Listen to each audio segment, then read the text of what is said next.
Este episódio é patrocinado por Promobit, a plataforma que seleciona as melhores ofertas e cupons da internet. Acesse lá, promobit.com.br.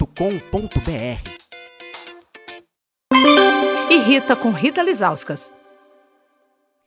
Olá, aqui é a Rita Lizauskas e eu tenho uma pergunta. Você sabe como nasce o consumismo? Porque a gente não nasce querendo coisa, certo? O consumismo, que é uma das características culturais mais marcantes da nossa sociedade atual, pode nascer na infância. É só observar, no meio daquele desenho infantil, surge uma propaganda que mostra para as crianças, para os nossos filhos, que eles têm de ter esse ou aquele brinquedo, beber esse ou aquele suco, ou viajar para aquele lugar especial com a família nas férias.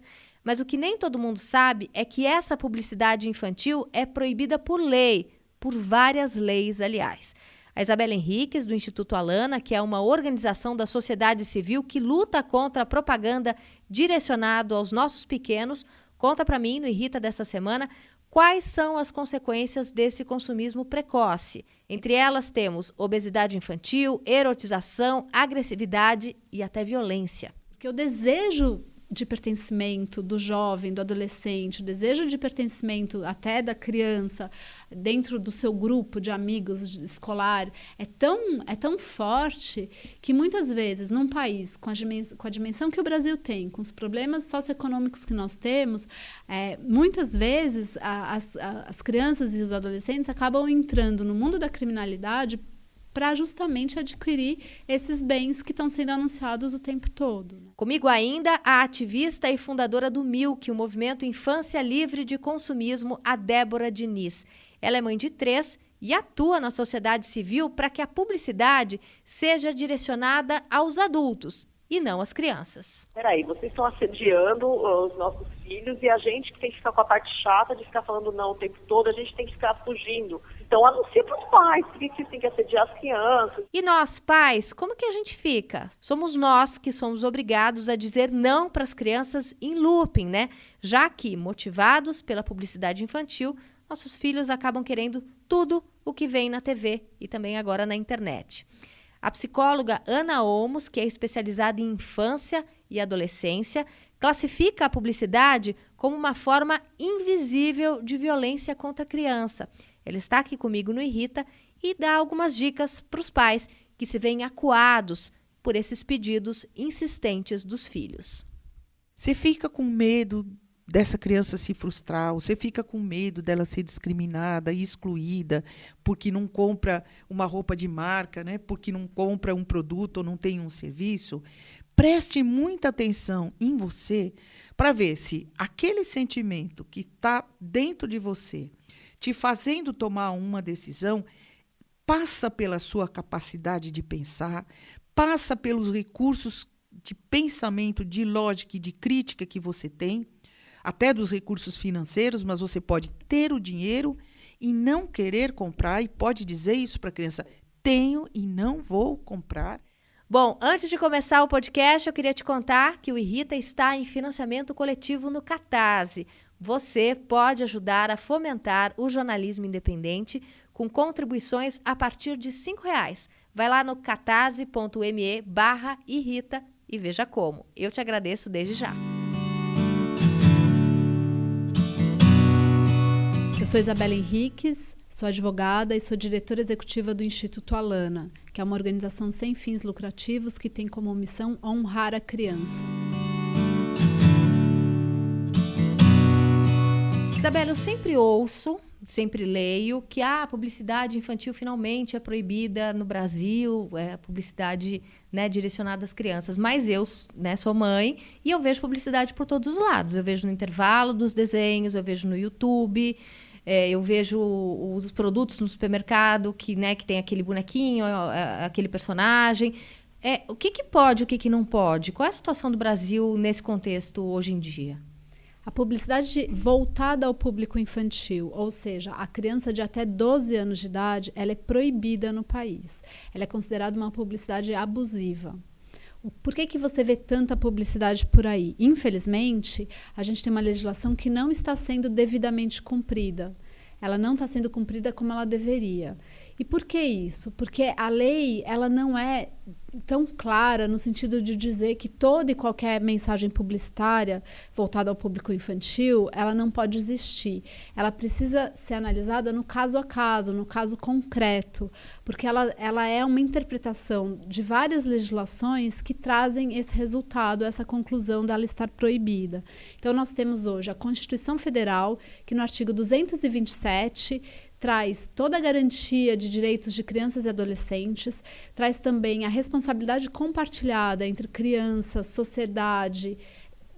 entre sociedade, famílias e Estado, para a garantia dos direitos de criança e adolescente, ou seja, são todos igualmente responsáveis, não é só a família a única responsável pelo cuidado da criança, é também a sociedade e o Estado, o poder público. Nesse artigo é colocada a criança e o adolescente como absoluta prioridade da nação na garantia dos seus direitos à educação, à moradia, à saúde, inclusive o direito de estarem livres a salvo de qualquer tipo de violência. O Estatuto da Criança e do Adolescente, que é uma lei federal infraconstitucional, ele traz uma série de garantias de direitos da criança e do adolescente de forma mais detalhada ainda, e tem um artigo específico, o artigo 17, que traz, inclusive, o direito ao respeito à integridade psíquica da criança. Ou seja, quando nós estamos falando de publicidade, nós estamos falando de como que essa publicidade atinge o cognitivo da criança. E isso já está garantido como um direito de que a integridade psíquica dela deve ser respeitada. E para falar de publicidade comercial, a legislação que nós temos é o Código de Defesa do Consumidor. E ele tem uma série de dispositivos que levam à conclusão de que hoje no Brasil a publicidade voltada ao público infantil já estaria proibida.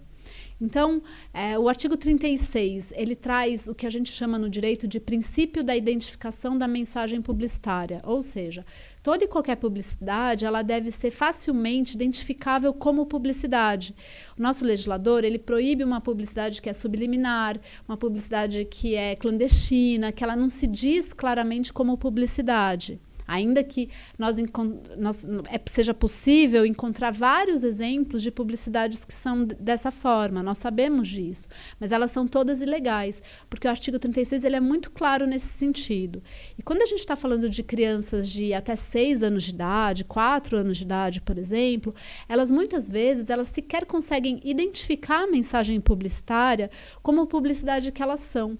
Elas entendem que aquilo faz parte do entretenimento que elas estão consumindo, seja no meio de um programa televisivo, seja no meio da internet, de um jogo, de um vídeo que elas estejam assistindo, ou mesmo quando essa publicidade se dá num espaço diverso, como dentro da escola, um espaço público. Então ela não entende que aquilo é uma mensagem que estão tentando que ela consuma alguma coisa. Ela não tem essa maturidade, né? Ela não identifica isso como uma mensagem que está trazendo justamente esse apelo publicitário. Ela acha que aquilo é só mais uma parte do entretenimento. Exatamente, que faz parte do conteúdo. Já daí, nesse caso, a gente já tem uma clara ilegalidade dessa mensagem publicitária.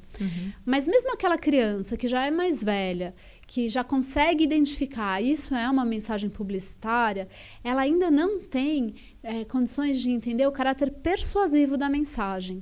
Ela é muito literal. A publicidade diz para ela, se você tiver essa boneca, você vai ser mais feliz, as suas amigas vão querer brincar com você, você vai se divertir bastante. Claro que a publicidade não diz isso como eu estou falando aqui, ela é muito mais sofisticada do que isso. Mas a mensagem é exatamente essa, né? Exatamente essa. Essa criança, ela imediatamente, ela passa a querer, a desejar essa boneca, porque esse desejo foi implantado nela. Então, imediatamente, o que ela faz? Ela pensa, eu quero, eu preciso, mãe, compra para mim. Ela, diferente de nós, adultos, quando a gente recebe uma mensagem publicitária, a gente, num primeiro momento, a gente pode ter um desejo de consumir aquele bem que está sendo anunciado, mas logo depois a gente vai fazer uma análise. A gente vai pensar, será que eu preciso desse produto? Será que eu tenho dinheiro para comprar esse produto? O que eu vou fazer com esse produto? Né? Então, a gente faz esse tipo de análise. A criança, ela ainda está se desenvolvendo, ela ainda está construindo isso. Então, ela hoje, até os 12 anos de idade, ela não tem condições de responder à altura desses apelos comerciais, que são muito fortes e são muito emotivos, inclusive. Eles são feitos justamente para que a criança tenha dificuldade de fazer essa análise crítica que nós adultos temos condições de fazer, ainda que nem todos consigam fazer também, dependendo da situação. Agora, os defensores da publicidade dizem que cabe aos pais, nós, né, no meu caso que sou mãe, dizer não pro meu filho. O que você acha dessa forma de enxergar a publicidade infantil? Isso é errado, exatamente como eu falei antes, do ponto de vista legal, para além de todas as outras questões que estão envolvidas nisso, de que nós sabemos de que para criar uma criança é necessário uma aldeia, para além disso, do ponto de vista legal, nós temos na Constituição Federal o artigo 227, que traz a responsabilidade compartilhada. É família, é sociedade e é o Estado. Então, o Estado representado pelo poder público, quem faz a legislação, quem deve fiscalizar a legislação, fazer com que a legislação seja cumprida. Então, são todos os órgãos que podem fazer o controle da publicidade em relação às abusividades e enganosidades que elas venham cometer. A sociedade, que pode ser aí nesse campo ser vista como as empresas, então os anunciantes, eles também têm igualmente responsabilidade pela garantia dos direitos das crianças, eles não podem se eximir disso, tanto quanto os veículos ou as instituições nas quais as publicidades acontecem. Então, a família sozinha não vai dar conta disso, porque senão, como você falou, as famílias vão ter que passar o tempo inteiro falando não, então a mãe e o pai só falam não, não, não, não, e a publicidade o tempo todo está dizendo sim, porque a publicidade ela é muito sedutora para a criança. Então, se a criança recebe esse impacto da mensagem publicitária, falando para ela que ela precisa daquele produto, que ela precisa consumir aquilo, que se ela não tiver aquilo, ela não vai ser feliz, ou não vai ter amigos, ou não vai estar integrada na sociedade, fica então para a mãe, para o pai, para o responsável da criança, o difícil papel de falar não. E é um não atrás do outro, porque, infelizmente, apesar da legislação estar posta e a gente ter essa legislação, o que a gente vê é um abuso sendo perpetrado contra as crianças diariamente em diversos veículos. Nós, do Instituto Alana, que trabalhamos com esse tema há alguns anos, nós percebemos que mudou. Algumas coisas melhoraram, algumas empresas mudaram as suas formas de se comunicar, muitas deixaram de se comunicar com as crianças, mas ainda existem muitas empresas que insistem em fazer anúncios diretamente para as crianças, violando tanto a Constituição Federal, violando o Estatuto da Criança e do Adolescente, porque a publicidade ela é uma forma de violência, ela é um assédio direto às crianças. Então, quando a Constituição Federal e o ECA protegem a criança de toda e qualquer forma de violência, a gente pode entender que também a publicidade voltada a essa criança não deveria existir também por conta desses dispositivos legais. Isabela, esse debate existe em outros países do mundo? Como é que é a legislação de países da Europa, por exemplo? Isso vai depender de país para país. O debate existe, o debate é muito forte, especialmente no campo da publicidade de alimentos com altos teores de sódio, gorduras e açúcares, porque nós vivemos hoje no mundo inteiro uma verdadeira pandemia de obesidade infantil. Os índices de obesidade em todo o mundo, principalmente nas crianças, eles são crescentes. O Brasil tem esse problema também. E fora do Brasil, as empresas, as grandes anunciantes desse tipo de produtos, elas são muito pressionadas pela sociedade dos países onde elas atuam, assim como pelos governos, porque o problema da obesidade ele se transforma num problema de saúde pública. Uhum. Né? Uma criança, a gente tem alguns dados que mostram que crianças que são levadas, que vivem obesidade, elas levam essa obesidade para a vida adulta em 50%. E isso depois, além dos gastos diretos com saúde, isso depois vai impactar em gastos com previdência, porque essas pessoas acabam saindo do mercado de trabalho mais cedo, têm problemas decorrentes da obesidade, que são as doenças crônicas não transmissíveis, enfim, é um problemão. Então, vários países têm legislações específicas sobre esse tema. Então, existem países, como os países nórdicos, que têm regras bastante rígidas, que proíbem toda e qualquer publicidade voltada à criança na televisão. É assim também a província de Quebec, no Canadá. Existem países, como o Reino Unido, que optou por proibir especificamente o direcionamento de publicidade para crianças e adolescentes de até 16 anos, quando forem publicidades de produtos com altos teores de gordura, açúcar e sódio, durante programação que tem audiência de pessoas de até 16 anos de idade. E aí cada país vai ter a sua regra. Então, existem países em que nas televisões públicas não pode ter nenhum tipo de publicidade, países em que durante a programação infantil, alguns minutos antes e alguns minutos depois, não pode ter publicidade voltada ao público infantil. Então, isso vai depender muito dos países e da legislação de cada país. Mas o debate é enorme. E nós já fizemos algumas pesquisas ao longo desses anos que mostram que muitos dos países que não têm legislação específica sobre o tema, eles têm um rígido sistema de autorregulação.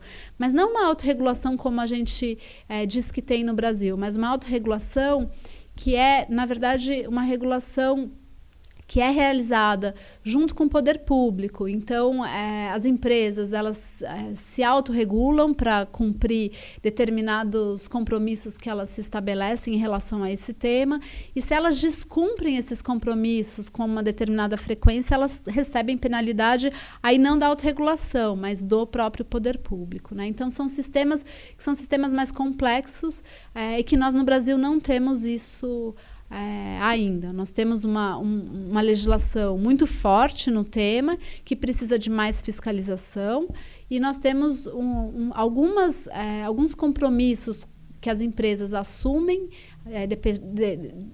dependendo de alguns segmentos. Então, por exemplo, no campo das empresas do setor alimentício, os compromissos são bastante fortes. Algumas chegam a fazer compromisso no sentido de não fazer nenhum tipo de publicidade ao público infantil, globalmente, como é o caso, por exemplo, da Coca-Cola e da Mars, que tem esses compromissos públicos que foram assumidos no nível global. E outras empresas que têm compromissos que são um pouco menos abrangentes. Então, elas se comprometem, por exemplo, a não anunciar chocolate, mas fazem anúncio de produtos que elas entendem que tem um determinado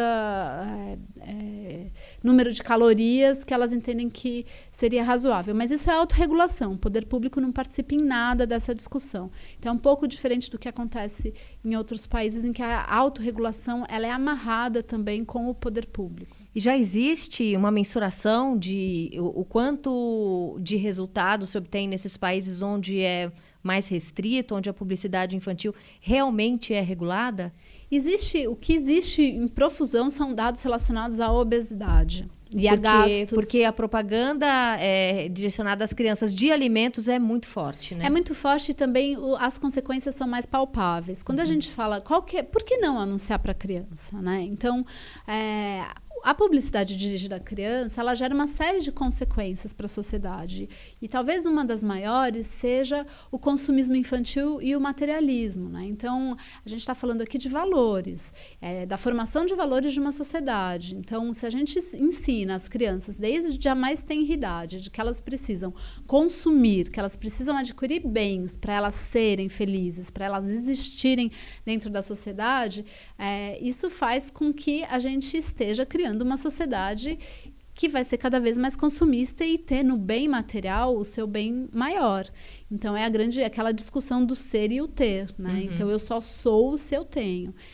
Agora, isso é muito difícil de medir empiricamente, né? Então, porque a gente está falando da construção de valores. Agora, existem outras consequências no campo da publicidade voltada ao público infantil que são, sim, muito mensuráveis. E a questão da obesidade infantil, ela é uma delas. Uhum. Mas não é só essa consequência, existem outras. A gente sabe, e algumas pesquisas já foram feitas no Brasil, que mostram, inclusive, a relação do direcionamento de publicidade com a violência. Porque o desejo de pertencimento do jovem, do adolescente, o desejo de pertencimento até da criança dentro do seu grupo de amigos escolar é tão forte que muitas vezes num país com a dimensão que o Brasil tem, com os problemas socioeconômicos que nós temos, muitas vezes as crianças e os adolescentes acabam entrando no mundo da criminalidade para justamente adquirir esses bens que estão sendo anunciados o tempo todo, né? Então, algumas pesquisas já foram feitas nesse sentido, com a Fundação Casa, enfim, já existem pesquisas que falam sobre isso. Assim como também uma pesquisa sobre o tema da exploração sexual infantil chegou a mostrar que mais de 60% das crianças que estavam nessa situação, é claro que é multicausal, é multifatorial, mas elas se permitiam permanecer nessa situação, mesmo já sendo acolhidas em uma instituição específica que estava cuidando delas, enfim, porque elas queriam adquirir bens materiais, como celular, como roupa, enfim. Então, é um problema que gera uma série de consequências. São todas consequências multifatoriais, né? Claro que a publicidade não é a única causa disso tudo, né? Isso é muito importante de ser colocado. Mas é uma causa importante. Então, na obesidade, a gente tem números muito fortes, né? Nós, aqui no Brasil, temos uma pesquisa que foi feita pela unidade de pesquisa da revista Economist, que mostra que se hoje no Brasil nós tivéssemos o fim completo do direcionamento de publicidade de produtos alimentícios com altos teores, enfim, voltados ao público infantil, a economia para o país seria da ordem de 77 bilhões de reais. Então, é um volume muito grande que a gente está falando em relação a gastos de saúde pública, a gastos que o país está tendo para dar conta de problemas que são originados também da publicidade voltada ao público infantil. Pesquisas já apontam que 60% da população é favorável ao completo banimento da publicidade voltada ao público infantil, mas na prática a gente ainda tem muita publicidade acontecendo, né? Então, a gente tem um canal de denúncias em que pais, mães, responsáveis, enfim, pessoas que têm interesse nessa discussão podem fazer suas denúncias no site do programa Criança Consumo e nesse site contar a publicidade que viu, seja dentro da escola, seja numa praça pública, na praia, ou na televisão, ou na internet. A partir daí, a gente faz uma averiguação dessa denúncia e, constatando que há uma abusividade do nosso ponto de vista, fazendo essa análise, a gente encaminha uma denúncia fundamentada para os órgãos públicos que são responsáveis por fazer essa fiscalização, que são os Ministérios Públicos de todos os estados, o Ministério Público Federal, os PROCONs de todos os estados e a Secretaria Nacional de Defesa do Consumidor, que é um órgão do Ministério da Justiça. Então, a gente envia denúncias fundamentadas para esses órgãos. O que esses órgãos podem fazer? O Ministério Público pode ingressar com uma ação judicial na Justiça e os PROCONs e a Senacom podem instaurar um processo administrativo. E todos eles, tanto o administrativo quanto o judicial, eles vão pedir, enfim, eles de alguma forma, eles intentam a condenação da empresa numa penalidade pecuniária, financeira.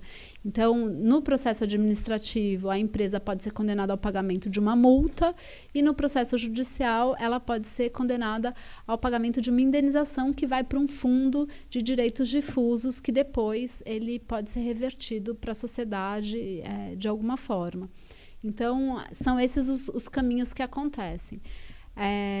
E a internet? Tudo que é válido para a televisão, né? Toda essa legislação que impede a publicidade infantil na televisão também vale para a internet? Vale. Tudo que vale pro mundo offline vale para o mundo online, é a mesma legislação. Então, se a criança deve ser protegida de abuso da publicidade voltada ao público, se a publicidade voltada ao público infantil ela é ilegal do ponto de vista da televisão, do que acontece dentro da escola, também na internet ela não pode acontecer. O que é diferente na internet?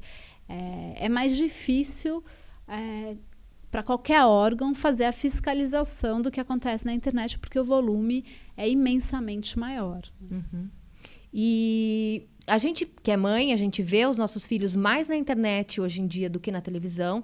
E é muito comum a gente ver, não vou te dizer que é propaganda, mas a gente vê menções a brinquedos, muitas vezes feitas por youtubers infantis. Dá para saber se isso é publicidade? Dá para saber se isso não é, se é legal, se é ilegal? Se as crianças, né, podem ser impactadas por esse tipo de mensagem, mesmo não sendo... aos olhos de leigos, uma publicidade anunciada? Muitas vezes é uma publicidade, né? Então, hoje esse é também um grande desafio. E como os youtubers, eles não colocam, na maioria das vezes eles não informam se estão fazendo publicidade ou se não estão fazendo publicidade, é muito difícil mesmo para o consumidor adulto, em determinadas situações, entender se aquele conteúdo é ou não é uma publicidade. E aí a gente já tem aquela questão da ilegalidade que eu mencionei antes, do fato de que se trata de uma publicidade que está clandestina, ela não está claramente dizendo que ela é uma publicidade. Já daí a gente tem uma ilegalidade, né? O simples fato de não dizer que aquilo é uma publicidade, se for, é uma ilegalidade. Então, no caso dos youtubers, existem 3 situações que acontecem. A situação da empresa anunciante que paga para um youtuber, seja um youtuber infantil ou um youtuber adulto, para fazer o anúncio de determinado produto ou serviço. Nesse caso, há uma publicidade clara. Há o caso em que o anunciante envia produtos como presentes para esses youtubers, sabendo que os youtubers vão mostrar os seus produtos nos seus canais. Isso é publicidade? A gente entende que isso é também publicidade, porque a empresa faz isso com uma intenção de marketing, né? Faz parte da estratégia de marketing dela selecionar os youtubers para os quais ela vai enviar os seus produtos. Então, isso a gente entende que é uma publicidade. E há aquele terceiro caso, que acontece muito entre os youtubers mirins, que querem imitar os youtubers que são famosos, os youtubers adultos, e que têm lá os seus bens, brinquedos, seus produtos à disposição, e que mostram esses produtos como se eles estivessem fazendo aqueles vídeos dos recebidinhos, enfim. E eles imitam essa publicidade. E aí há uma discussão se isso se trata de publicidade, qual que é a responsabilidade das empresas. E a gente começa a defender a responsabilidade das empresas nesse caso, porque da mesma forma que as empresas elas fiscalizam por meio das suas áreas específicas o uso indevido das suas marcas, elas também deveriam fiscalizar o uso indevido dos seus produtos para um fim de anúncio, que é algo que hoje que a gente considera ilegal no país, né? Mas em relação a essa terceira hipótese, há muita discussão, porque é tudo muito novo, né? Então, é um universo muito novo. E o judiciário, para dar uma resposta sobre casos que são levados à justiça, ele demora, em média, de 8 a 12 anos. Então, é muito tempo. Então, a gente agora... O programa Criança Consumo faz 13 anos esse ano e agora só depois de 10 anos é que as primeiras decisões dos tribunais superiores saíram. Então, o Superior Tribunal de Justiça recebeu as 2 primeiras discussões sobre esse tema, com a tese de que a publicidade voltada ao público infantil já é proibida no país, e ele acolheu essa tese. Então, nos 2 primeiros casos que ele julgou, em relação a 2 empresas do setor alimentício, ele entendeu que as publicidades elas eram ilegais também porque eram dirigidas ao público infantil e já daí havia uma abusividade patente, né? Então, mas é muito tempo. Então, quando você me pergunta da internet, ainda a gente vai ter muito tempo pela frente para essas discussões ficarem mais consolidadas. Mas, de qualquer forma, já existem inúmeras denúncias sobre casos de publicidade voltada ao público infantil feitas, seja por youtubers, seja por meio de vídeos de unboxing, enfim, de várias formas. E isso começa a ser levado para o Poder Judiciário e começa também a tramitar nesses órgãos da administração, como são os PROCONs e a própria Senacom.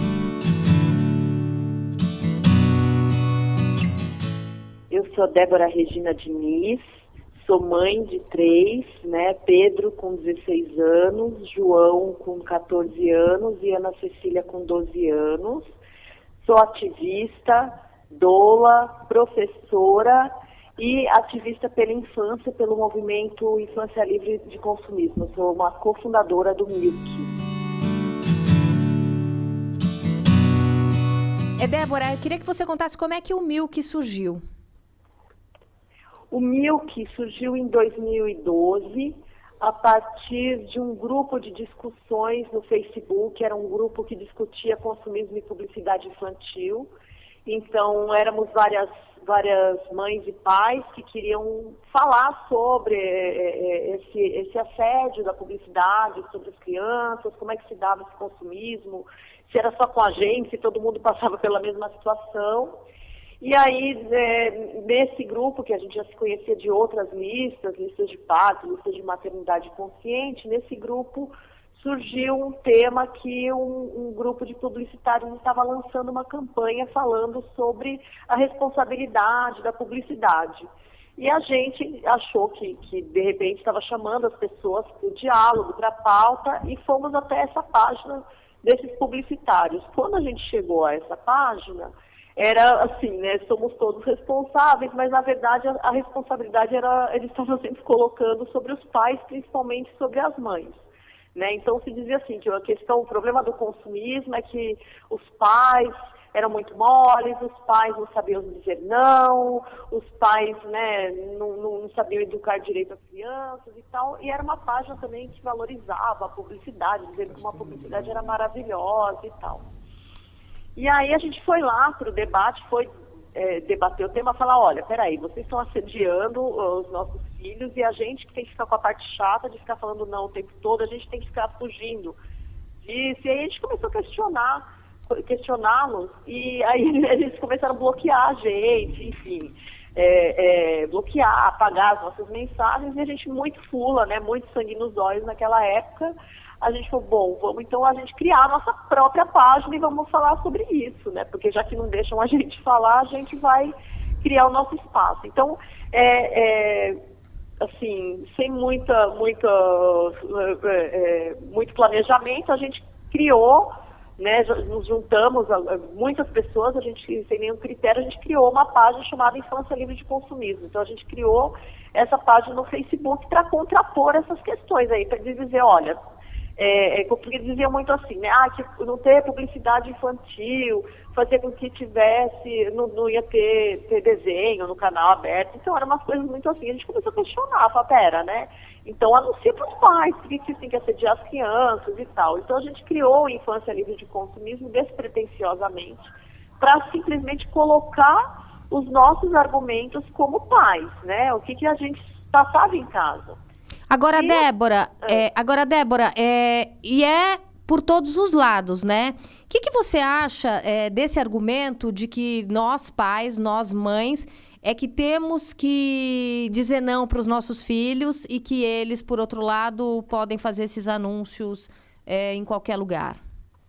Então, é uma briga muito desleal, né? É uma briga muito desleal, que a gente foi pegar, por exemplo, com relação aos licenciados, né? Então, somos nós pais dizendo não, né? As mães principalmente, né? Porque sobra muito pra gente, a gente escuta muito isso, né? Não leve seus filhos para o supermercado. Daí a gente fala assim, tá, não leve seu filho para fazer compra com vocês. A gente sempre pensa, tá, a gente deixa onde? No guarda-volumes, né? E sempre assim, é um assédio do personagem favorito, né? Contra a gente. Então a gente tem que falar 200 mil nãos com um bombardeio de assédio, né? Então, é o assédio da publicidade, é o assédio da internet, é o assédio do youtuber, é o assédio em todo lugar. E a gente, quer dizer, e a responsabilidade de ficar sempre dizendo não é pra gente, que muitas vezes nós, mães trabalhadoras, estamos sobrecarregados, estamos cansados, muitas vezes também com essa culpa de ter que sair para trabalhar e tal.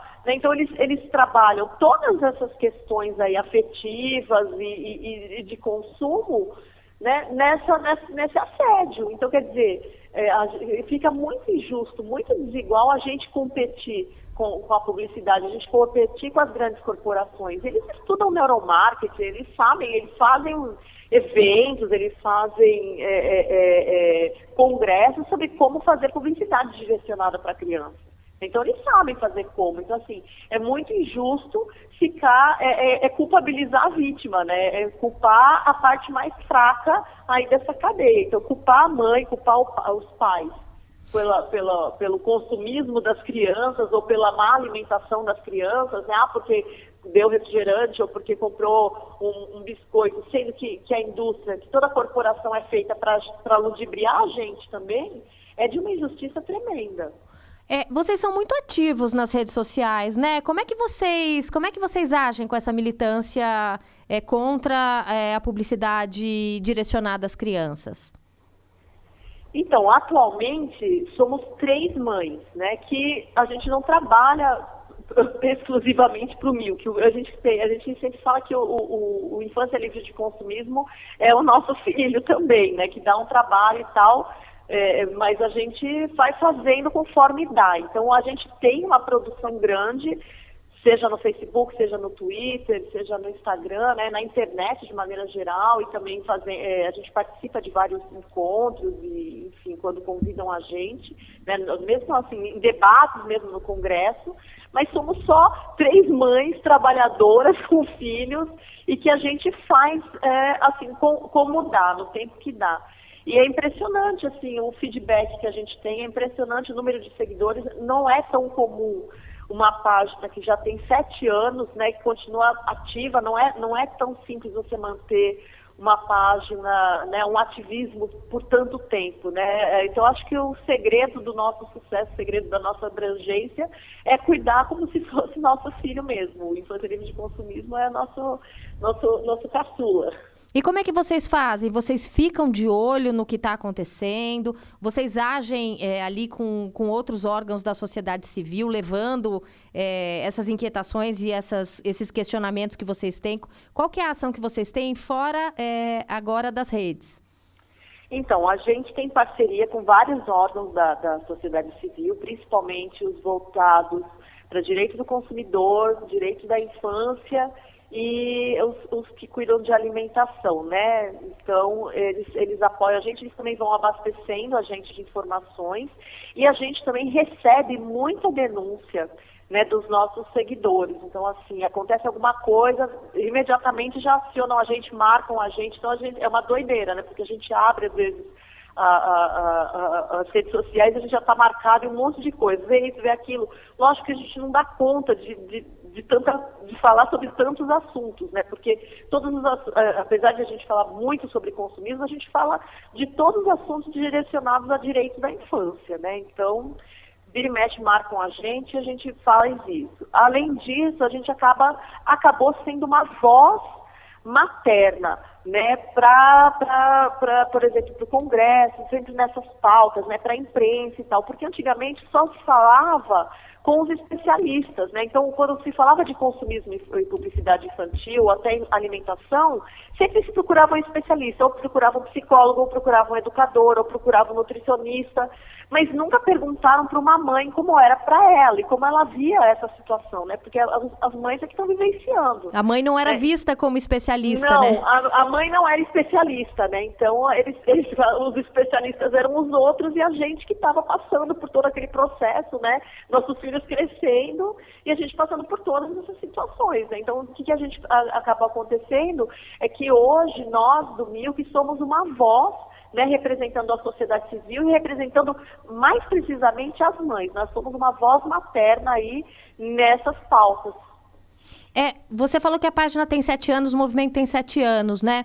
Nesses 7 anos, o que mudou para melhor? Quais são as vitórias que você acha que dá para se comemorar quando o assunto é combater essa publicidade direcionada para as crianças?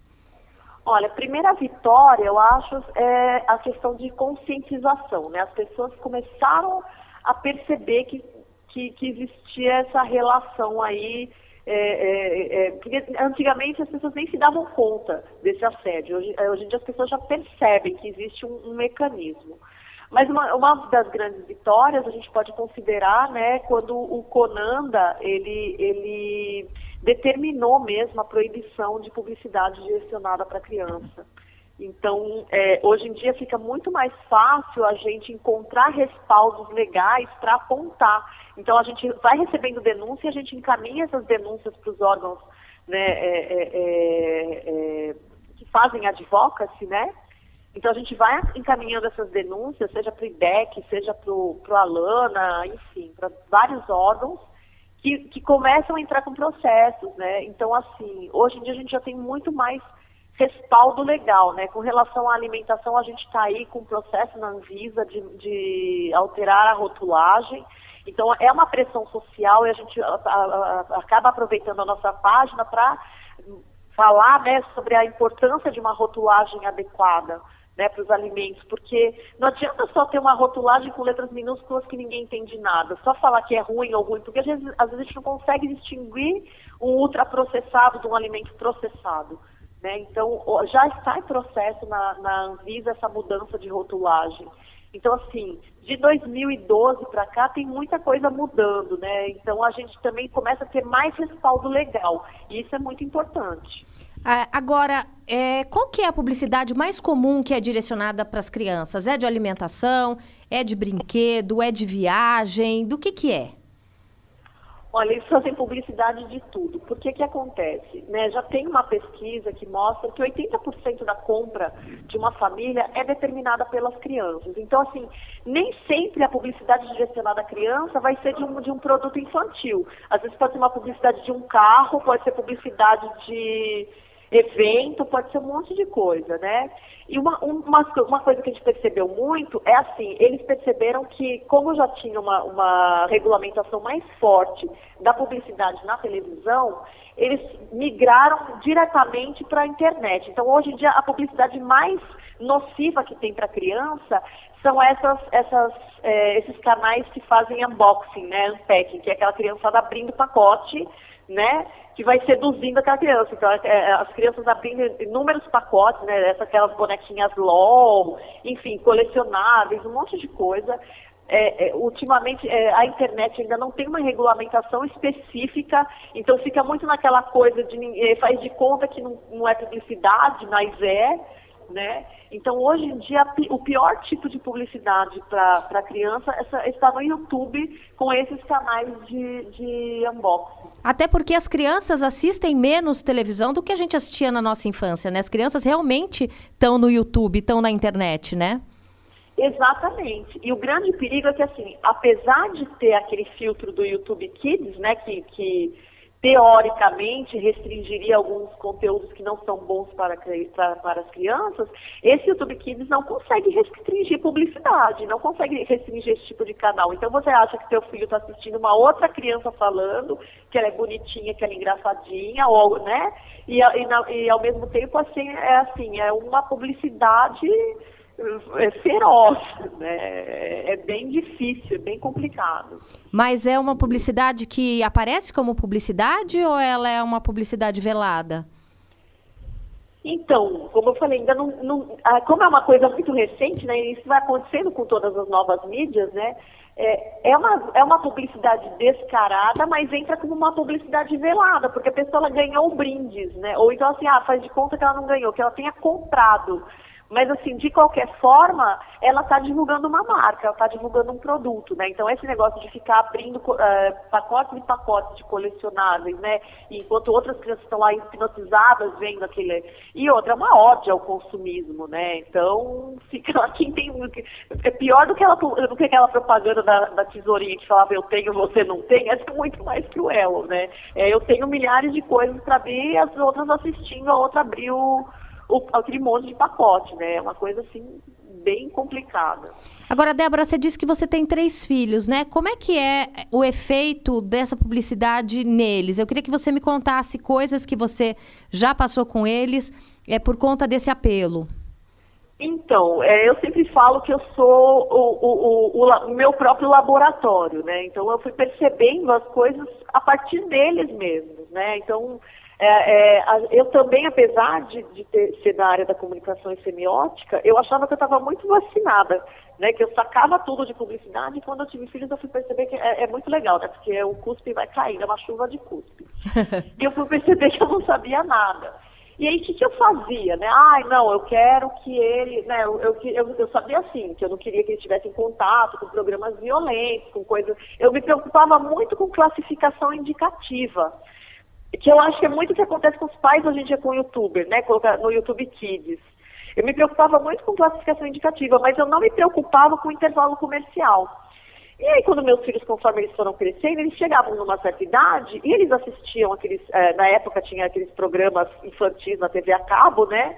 E eles ficavam, mãe, compra esse, mãe, compra esse. Eu achava que era uma coisa normal da idade. Uhum. E eles só sossegavam quando eu falava, compra. Eu falava assim, toda mãe tem que ficar lá falando que na volta a gente compra, né? Que coisa chata isso, eu falando o que minha mãe falava, né? Uhum.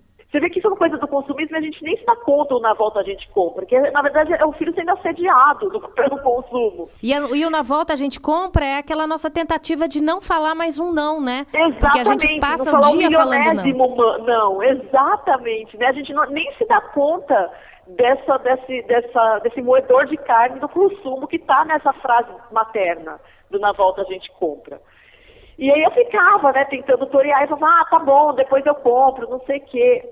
E eu não me dava conta que eles estavam sendo assediados. Até que eles sabiam que uma rede de fast food, assim, mudava o brinde, eles já sabiam o que tinha de brinde. Então, ficava meio associado. A gente ia no cinema, tinha que ir na rede de fast food comprar o brinquedo do filme, e eles sabiam, né? Não podia passar na frente, enfim. Até que uma certa vez, eles tinham um brinquedo que tinha uma coleção, e eu me vi sentada nessa rede de fast food que ninguém gostava, com 5 caixinhas de lanche, com o brinde. E aí eu olho e vejo assim, meus filhos ninguém comendo lanche, e eles brincando com aquela tranqueira, que passou uma semana, estava no fundo do baú. Aí eu senti crescer, né, a orelha de burro, falei, o que eu estou fazendo na minha vida? Uhum.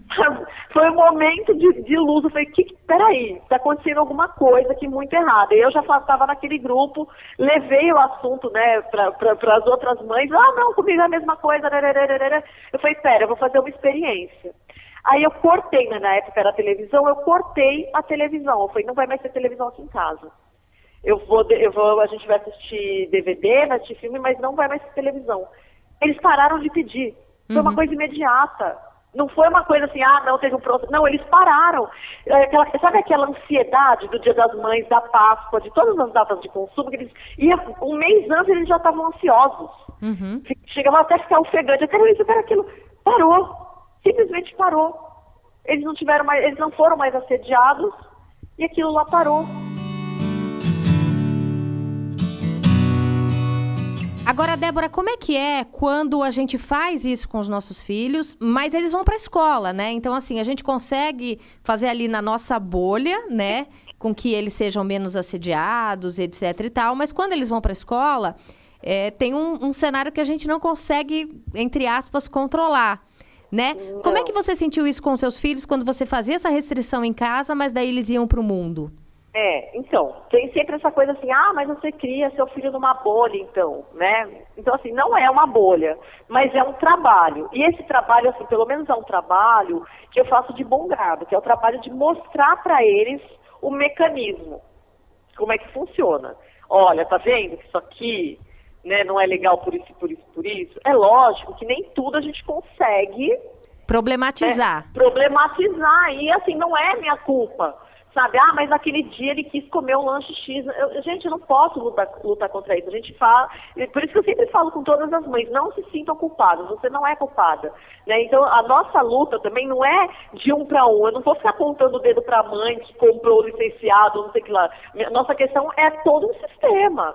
Né? E, infelizmente, até dentro das escolas, a publicidade direcionada para a infância vai disfarçada. Então, é produto que vai lá distribuir brinde de marca, né? A festinha que é toda patrocinada por empresas, enfim. Então, Para você ver que o assédio, né, essa publicidade está, inclusive, na escola, né?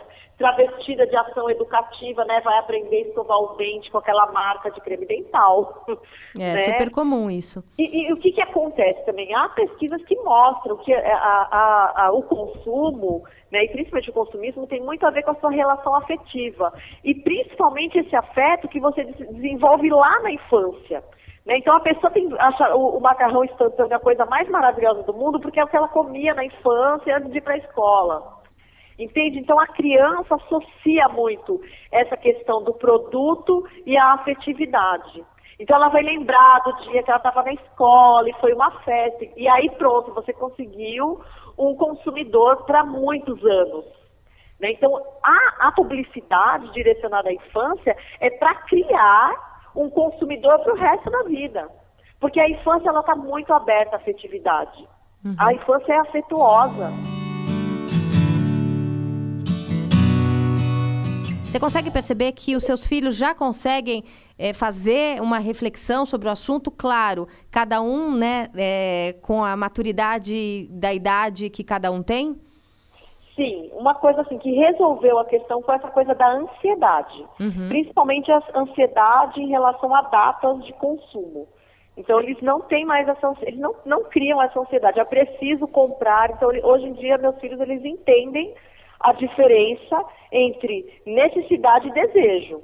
Né? Então eu sempre falo, peraí, você quer isso por quê? Você precisa, né? É um tênis, né? Você precisa de um tênis novo porque seu tênis está furado, ou você deseja essa marca porque todos os seus amigos têm e porque você precisa, entendeu? Então, assim, lógico que muitas coisas, né? A gente vive numa sociedade capitalista de consumo. Todo mundo, a gente está inserido nessa sociedade. Então, é óbvio, assim, que a gente não tem como, ainda mais na adolescência, né, que eles começam essa coisa de participar dos grupos e tal, né? Mas, assim, eles mesmos acabaram procurando grupos que sejam menos consumistas. Então, a escola que eles estudam é uma escola que não incentiva o consumismo. O grupo de amigos deles são amigos que não incentivam o consumismo, né? Ao contrário, eles não se importam muito com isso. Então, meu filho, por exemplo, ele prefere, sei lá, juntar dinheiro para comprar um violão do que comprar um tênis caro de marca, né? Que não, só pela marca. Né? Uma coisa é você comprar um tênis porque ele joga bola e precisa ser um tênis bom para não machucar o pé. Né? Então, essa reflexão sobre o consumo. Então, porque assim, é isso que também as pessoas acham, né? Que quando a gente fala de consumismo, a gente é contra todo tipo de consumo, inclusive das guloseimas, inclusive do refrigerante. Não é isso, né? É mostrar, é trazer para a consciência aquele consumo. Você está consumindo isso por quê?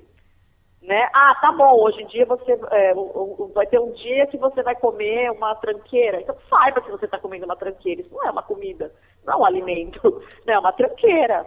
Um dia, né? Então acaba que traz esse consumo, é um consumo mais consciente. Eu era muito mais taxada de chata pelo entorno, né? Pelas pessoas que acham que demonstrar afeto é comprar coisas e coisas que são ditadas pela sociedade de consumo, é quando eu falava, pelo amor de Deus, né, sei lá, pra tia, pra avó, pelo amor de Deus, não vai gastar uma fortuna num tênis caro desse. Ai, como você é chata, porque a pessoa, ela acha que quando você compra uma coisa dessas que estão na moda pela sociedade de consumo, ela tá confundindo isso com afeto. Né? Então, eu sempre falo, essa é a grande sacada da publicidade, é achar que esse comprar é o afeto está nisso, e não está nisso. Você não coloca o afeto numa coisa, né? Você tem inúmeras outras formas de demonstrar afeto.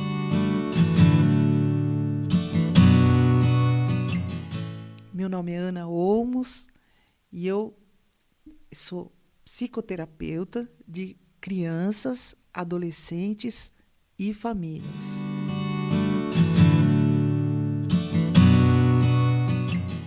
Ana, a publicidade tem um impacto diferente na criança do que ela tem na gente, que é adulto? Sem dúvida, Rita. Porque nós, como adultos, a gente já tem um tipo de pensamento que contempla a crítica. Observar uma realidade, ter um raciocínio mais lógico, ter um distanciamento de uma situação. Isso temos a capacidade, né? Não quer dizer que todos os adultos tenham essa capacidade de pensar. Mas em tese Mas eles, temos. em tese, sim, quando você pensa o desenvolvimento do pensamento cognitivo, ou seja, como que nós vamos mudando durante a vida a forma de pensar e apreender o mundo, nesse desenvolvimento, o adulto já chegou a um estágio desse desenvolvimento que consegue usar plenamente a sua capacidade de pensar. A criança, ao invés disso, nas suas fases de desenvolvimento, ela vai passando por estadios que ela, inclusive, não consegue abstrair, por exemplo. Ela tem um pensamento concreto, que não consegue, de uma situação, relacionar com uma outra situação e pensar sobre aquele fato. Eu vou dar um exemplo bobo, né? Uma criança de 0 a 2 anos, que está no estadio sensório-motor, como explicou o Piaget, que é um educador, ela precisa de estímulos sensoriais, quer dizer, sensório, né, de cores, texturas, né, sons e motores. Ela precisa andar, quando ela vai começar a engatinhar, depois ela vai andar com os 2 pezinhos, né, se arrasta primeiro. Isso é o alimento que essa criança tem enquanto estímulo, para ela, vivendo, construindo nesse processo desse tempo, aproximadamente até 2 anos, ela cumprir tudo o que se espera de uma criança nessa faixa etária para passar para o estadio seguinte. E por aí vão os estadios de desenvolvimento e, a grosso modo, só de maneira geral, para não entrar especificamente nesse assunto, ela vai passar, por exemplo, por um pensamento concreto em que ela tem que ver uma situação para achar que essa situação existe, e para ela conseguir pensar sobre uma situação que não está claramente expressa ali do lado. Imagine que o Piaget, ele propunha, para ver se a criança já tinha já conseguia, por exemplo, consolidar a ideia de quantidade, né? Ele pegava, por exemplo, dois frascos, um comprido e mais fino e um mais largo e mais baixo. Então, ele punha um pouco d'água, vamos dizer, um copo d'água, dentro desse frasco que era mais baixo, mas mais largo, mostrava para aquela série de crianças e depois colocava essa mesma quantidade de água, de líquido, né, no frasco mais alto, né, e mais fino. E perguntava para a criança, a quantidade de água diminuiu, aumentou ou permaneceu a mesma?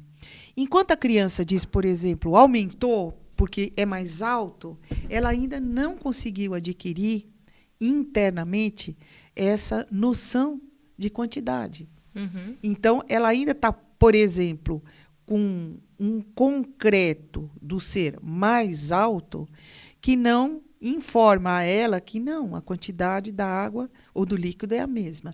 Só para te mostrar como foram lindos os caminhos e os processos para os pesquisadores, os educadores, a academia, mostrar como há um desenvolvimento cognitivo em curso na infância e que ela não tem pleno uso de todas as suas funções cognitivas, digamos assim, todo o seu raciocínio, toda a sua capacidade de pensar, enquanto é criança, enquanto é adolescente.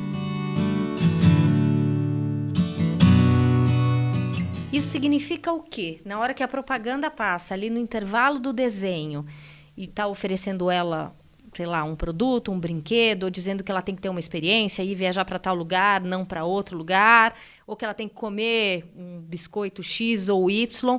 Como é que a criança recebe essa informação? Então, a criança vai receber uma informação, uma comunicação que fala direto com ela, não passa pelos pais, que é como acontece em países que protegem sua infância e adolescência. E esse critério né, é muito claro, de uma publicidade se dirigir diretamente à criança. Ela tem personagens infantis, é um critério enorme, eu vou só citar alguns, Rita. Ela tem personagens infantis, músicas infantis, desenho animado, né? Às vezes tem...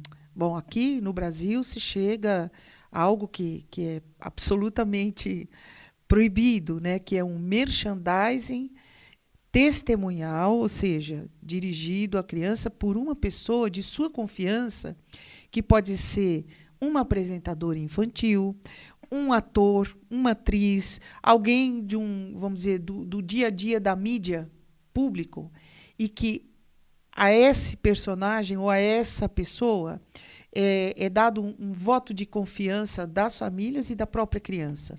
Então, quando você vê, por exemplo, né, uma Xuxa, né, mandando as crianças, dentro do seu programa, jogarem fora seus tênis, e ela jogava, né, para comprarem a marca tal, nova, é uma pessoa que trai, né, esse personagem, ela, quando faz uma publicidade e conversa direto com a criança, aí não é nem intervalo, é dentro do programa, mas, mesmo que seja num intervalo de outro programa, ela usa dessa confiança, né, o anunciante usa da confiança, né, que esse personagem, que essa apresentadora tem com a criança, para conversar direto com ela sobre uma venda comercial. Então, ele introduz E ela acredita quando ele fala. A criança confia naquele personagem. Quando você deu o exemplo, né? Joga o seu tênis fora para comprar uma marca tal. A criança responde a esse comando de alguma forma. Esse personagem, ou essa apresentadora, é um ídolo, é uma ídola para essa criança. Ela assiste um programa dessa natureza, e atualmente nas novas mídias, com os youtubers, né, como alguém, vamos dizer, que é um interlocutor, né? Só que, de repente, esse interlocutor de confiança está vendendo um produto para essa criança, atravessando os seus pais, que são os responsáveis, e falando diretamente sobre o produto para essa criança. Então, é uma indução à venda, ao consumo de produtos ou serviços, né, que fala, assim, com alguém que não está em formação. Não é uma cidadã que já está em desenvolvimento, tem crítica, pode dizer, eu entendo isso que está sendo dito, que é uma venda comercial. Como é que o cérebro dela reage quando ela vê esse comando? Com esse personagem de confiança falando para ela que ela tem que fazer, consumir alguma coisa? Rita, a criança, ela aprende por identificação, né? Por modelos. Quando são personagens que valem no imaginário dessa criança, eles têm realmente uma força muito maior, porque é como se fosse um interlocutor. Quando a criança, um interlocutor falando com ela, quando a criança está assistindo uma apresentadora infantil, e essa apresentadora olha para a câmera e fala, olhando essa criança, a criança sente que é com ela, que é para ela, que é um vínculo dela, né? E por isso que vamos dizer, este tipo de publicidade, né, feita por alguém que é da confiança da criança, é uma publicidade muito agressiva, muito violenta.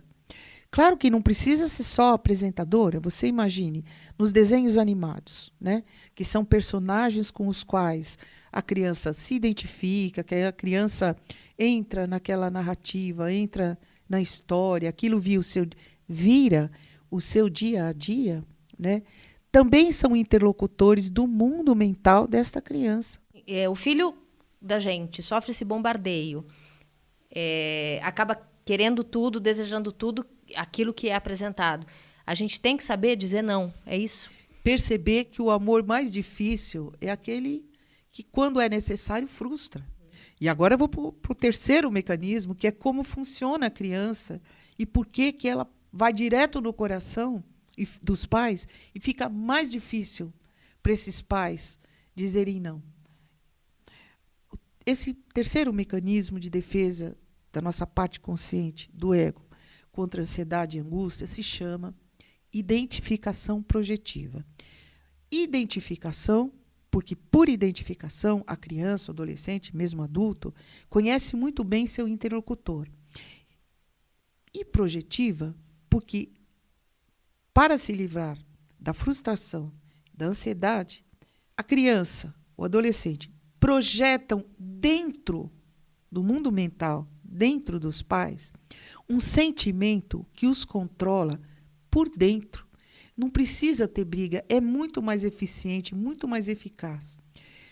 A criança projeta para dentro dos pais o sentimento de pena, o sentimento de culpa, a dúvida.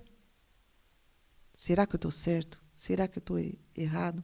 E por aí vai. São sentimentos que controlam o pai e a mãe por dentro. Exemplos.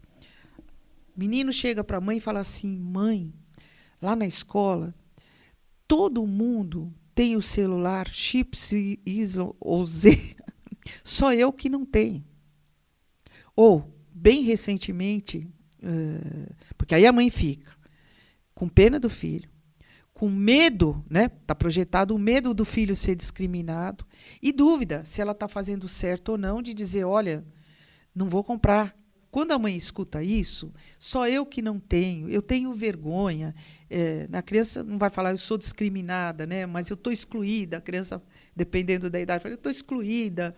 No intervalo, olha que tristeza, Rita.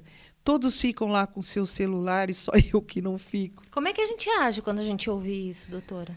Olha, intervalo é para brincar, criança é para brincar, independente da faixa etária, o encontro deve ser a brincadeira, o vínculo do recreio. Seja jogar uma bola, seja conversar, seja comer juntos, mas não cada um se reportar a um aparato que tira a criança daquela presença, daquele encontro, daquele vínculo. Né? E quando eles falam que só eles não têm, sei lá, o tênis da moda, por exemplo? Mas na nossa casa é assim, Rita. É? Olha, em casa é assim, fulano tem, cicrano tem. Bom, gente, pais, grande parte não é bem verdade, viu? Vocês acreditem que, assim, com esse mecanismo aí de identificação projetiva, como ele funciona, crianças e adolescentes vão pegando o jeito, como são muito inteligentes, vão percebendo onde é que o pai sofre, qual é o calcanhar de Aquiles. Então, já generaliza, né? Uhum. Todo mundo tem, eu não tenho. Quando é pais e mães separados, Rita, na casa do meu pai eu posso isso, aqui eu não posso. Vou dar várias dicas. Uhum. Eu vou começar com o tempo de exposição da criança na televisão ou nessas mídias. Bom, pelo que eu contei do período sensório-motor, uma criança de 0 a 2 anos não deve jamais ser estacionada na frente de uma televisão. Né? Então, vocês entenderam que ela precisa andar, correr, engatinhar, parte motriz dela se desenvolver e a parte de sensações e vínculos. A partir daí, ser muito cuidadoso no tempo que você vai permitir que seu filho esteja olhando alguma tela e capturado pela tela, que vamos dizer, que sabe como segurar um olhar, né? Então, a partir dos 2 anos só a gente libera, mas a gente assim, monitora. Não, monitora. Precisa ser muito firme. Por exemplo, horário de comida, não pode ir aparelho de celular na mesa, nem para adultos. Uhum. Alguém vai jantar na sua casa, pega uma cestinha, aqui, ó. Tá aqui todo mundo no celular, o celular na cestinha, hora de comer, hora de encontro. Nem pensar televisão, porque assim, quando um pai deixa um filho pegar um prato e ir para frente da televisão, esse pai, sem perceber, está desconectando esse filho aos vínculos familiares, ao encontro das famílias. Não deve ter televisão no quarto. Isso, olha, a agência americana, A Associação Americana de Psiquiatria propõe que as crianças não tenham televisão no quarto, né?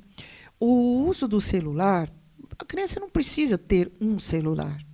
Se a criança está na escola, a escola vai comunicar à criança aquilo que precisa. Ela não precisa ter um celular se é uma questão de comunicação.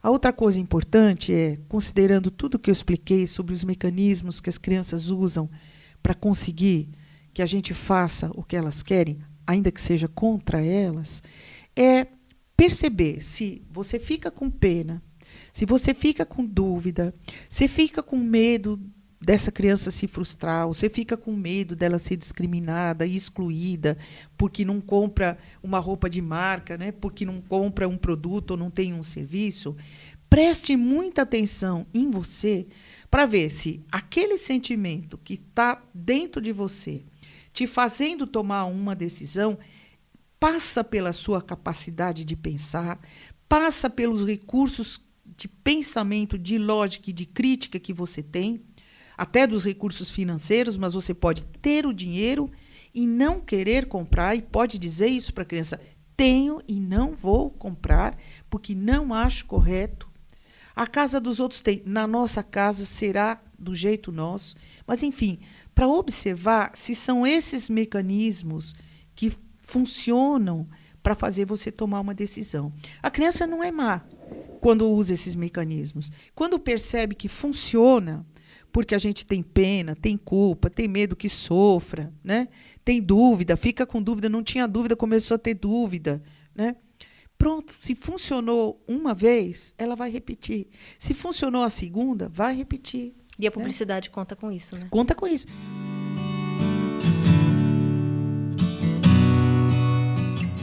O Irrita dessa semana sobre publicidade infantil chega ao fim. Eu espero que você tenha gostado do bate-papo, dos diferentes pontos de vista sobre esse assunto.